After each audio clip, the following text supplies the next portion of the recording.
You find yourself in a dark hallway, with the way forward being completely covered by darkness, with the dim light barely reaching the surroundings. In this situation, what would you do? Well, the answer is obvious, right? Don't go forward. But some odd part of you still wants to go forward. Your curiosity is somewhat demanding you go forward. This scenario I've just described to you is the type of horror I like to talk about in this video, and a collection of games from the developer known as Yames that best captures that feeling of curiosity.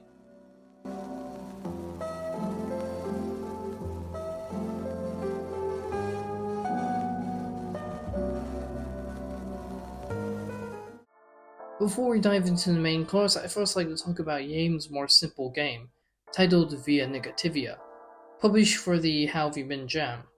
The goal of the game is quite simple, to itch closer to the path of God. But to do that, we must sacrifice parts of our body in order to continue. Now you may be wondering, what does this have to do with human curiosity? And I think you can see that simply for the goal of the game. You're curious to see God, to feel His presence. Your curiosity is causing you to continue on just to see God, while blindly giving up important parts of our body. During the game, we encounter other people on the path, seeing one who sacrificed their eyes, another their ears, one even sacrificing their own brain. Their own curiosity to see a being that has never been described, only to never see it. What I find more terrifying isn't the fact that we see something creepy, but not seeing anything at all, making our sacrifices pointless. This is somewhat of a sneak peek as to what this disturbing feeling of curiosity is, as we move on to the next game titled Discover My Body. Discover My Body is a game in which you control a cursor to slowly reveal a body being invaded by a parasite. Hold on a second, let me back up a little bit. The start of the game introduces us, the protagonist, a student who takes a procedure in order to study on a parasite invading its host. The game, although has nothing to do with religion, still has somewhat of a similar goal from our last game. The last game was about meeting God, a being that gave us meaning in our everyday lives. Although this game's goal was achieved with science, however, it still is done with the same purpose, to find answers. And now it's not just a group of people curious for an answer, but humanity itself. In fact, the procedure has already been done already and has been shown to be quite disturbing. Although that won't stop people from keeping on going. The gameplay is fairly simple. Click the cursor to reveal parts of the body and scan information, while getting a fun fact from the foreign patient. The most memorable aspect of this gameplay is the soul reveal. See the mess of the human body, if you can even call it that. Yames does a masterful job at the art, making it disturbing as possible. Even this can be possibly tied back to human curiosity, as a final step after fulfilling our curiosity, showing how disturbing the result can actually be. The ending of the game is the most interesting ending I've seen, comparing it to typical horror game jump scares, as it stands out. As this time it's presented to me more disturbing than an actual scare. And it doesn't become a monster and force some random chase scene like most games would. Instead it screams out after achieving happiness. Another thing to know about how these games work so well is the audio design. The most effective moment in the entire game is when, out of nowhere, the man screamed in complete agony.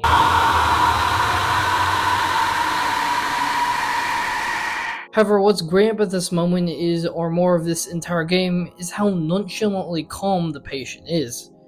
Just jokes about most of the disturbing moments while giving a subtlety of derangeness.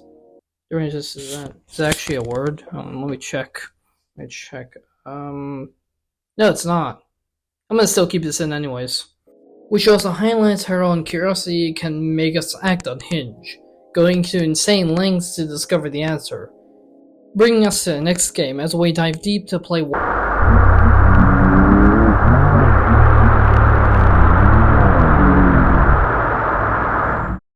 Wonderwomb World is a Lovecraftian religious horror game. Another religious horror game. I'm suspecting a pattern. I noticed as of writing the script that a lot of these games center around religion, with ultimately the goal to meet God. God in almost every religion is this unknown being with little specific depictions and different ways to interact with him. It will make sense that a lot of curiosity comes from knowing more about a being that almost no one has ever seen. The main protagonist of this game basically has the same goal, seeing if he could possibly find the promised land and research if this theory could possibly be true. The gameplay in this is pretty standard. We control ours on the corner of the screen, using it to explore the deep sea in order to catch fish and find sifts, then going to the submarine to research to find more proof that this deep sea area, or the Gasper zone, find the origin of life. We also notice a feeling of derangedness, I'm gonna use that word again, from his protagonist. However, it's shown a lot more now, with subtle hints coming from the long pauses when he's getting more curious. However, it's shown more apparent when we are surprised by a loud noise, a formula in most of yames games. It sounds very similar to a whale noise, although sounding a whole lot more deeper. Going outside to investigate, we find something interesting.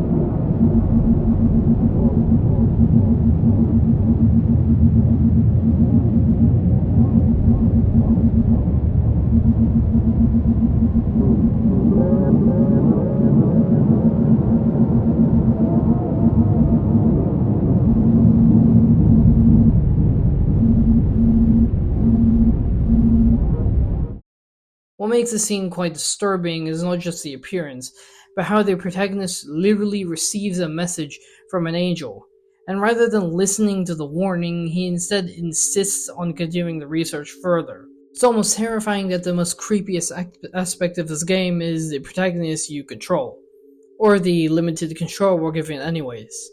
This game also allows us to stare into a mirror, at first appearing normal, but as we slowly keep on playing, the eye slowly gets covered in darkness, this being a more subtle hint of our protagonist's decreasing insanity.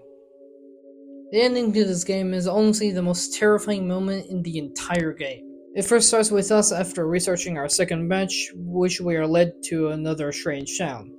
This time, it's not an angel. It's these weird shaped beings that keep on repeating the phrase, water, womb, world. It was at this moment I realized our protagonist has already gone too far, and that he had joined God in full flesh. Before he can finally answer the question, finally fulfilling that bloodthirsty curiosity, the game just ends, leaving us with no answer. What makes this ending and all the other endings terrifying is that we are never given an answer, even after we've gone through all of that. And maybe we might never know. But that won't stop us from trying to find the answer to that question.